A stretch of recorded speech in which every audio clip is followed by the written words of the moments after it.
This is In-Depth. We report them every night. You see the maps, the numbers, but they're in reality, of course, not numbers.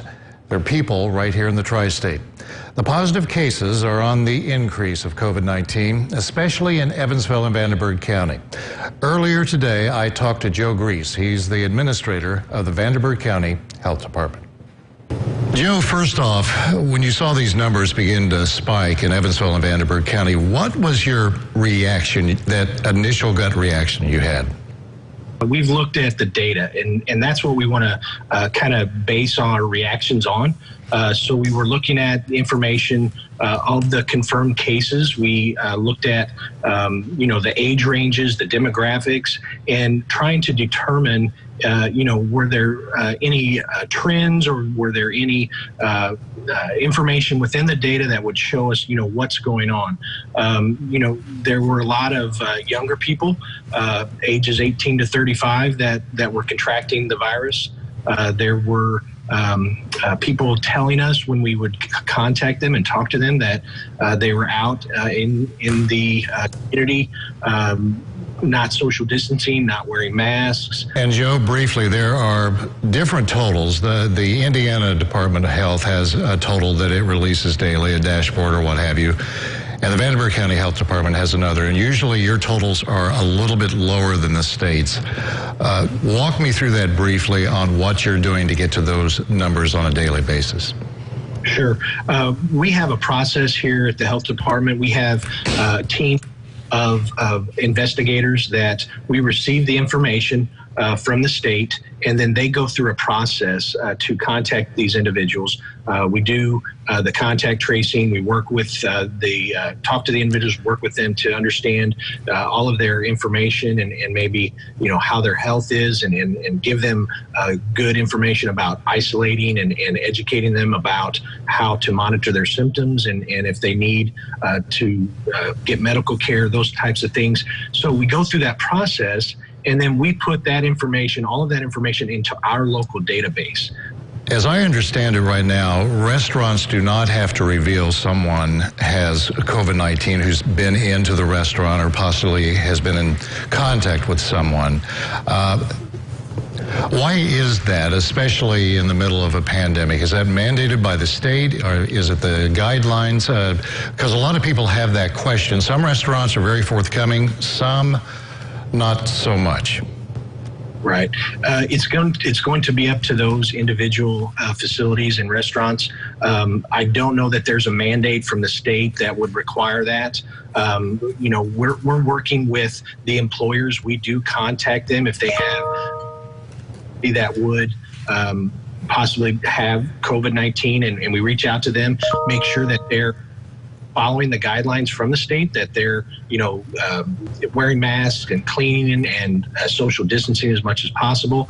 But that's up to them if they want to share that information with their clients and with their patrons. And Joe, that begs the question, though, and I understand where you're coming from, but the health department conducts those food inspections that a lot of people read about online and in the paper and so forth.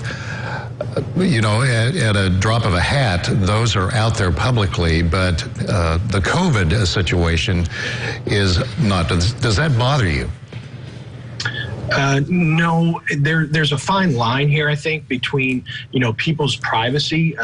There are things that people, do still are allowed to keep private, and then, also making sure that the public is safe. And really, there hasn't been any evidence showing that people get it from eating at restaurants or from food. And the inspections that we do, our environmental health specialists, they ensure that food is safe and that they're following all the protocols and guidelines.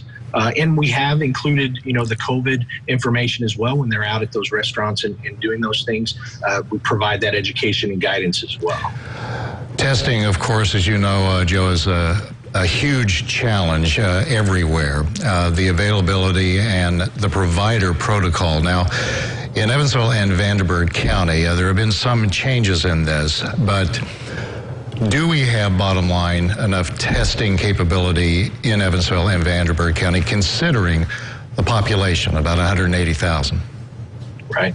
I think you can always use more testing, but I think our local hospitals, and we now have the OptumServe site that it contracts with the ISDH. It's at the C.K. Newsom Center from Monday through Friday, 8 a.m., 8 p.m. every day.